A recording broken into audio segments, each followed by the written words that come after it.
શહેરને વાહન વ્યવહારના ભારણથી મુક્ત કરવા 21 કિલોમીટર લાંબા નવા બાહ્ય માર્ગની પ્રક્રિયા શરૂ. ₹114.64 લાખના ખર્ચની કરાઈ જોગવાઈ. કચ્છ જિલ્લાના મુખ્ય મથક ભુજ શહેરને વાહન વ્યવહારના ભારે ઘસારાથી મુક્ત કરવા માટે વહીવટી તંત્ર દ્વારા એક સઘન પ્રયાસ હાથ ધરવામાં આવ્યો છે. ભુજ શહેરની બહારથી પસાર થતો 21 કિલોમીટર લાંબો નવો વૈકલ્પિક બાહ્ય માર્ગ બનાવવા માટેની વહીવટી પ્રક્રિયા સત્તાવાર રીતે શરૂ કરી દેવામાં આવી છે. આ મહત્વાકાંક્ષી પ્રકલ્પ થકી શહેરમાં થતી વાહનોની ગીચતા ઘટશે અને ભારે વાહનોને સીધો માર્ગ ઉપલબ્ધ થશે.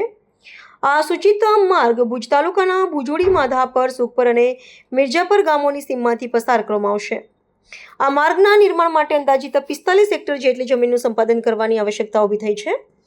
વહીવટીતંત્ર દ્વારા જમીન સંપાદનની કામગીરી માટે ₹114.64 લાખના ખર્ચની જોગવાઈ કરવામાં આવી છે, જેના માટે સત્વરે જરૂરી મહેસૂલી પ્રક્રિયાને વેગ આપવામાં આવ્યો છે.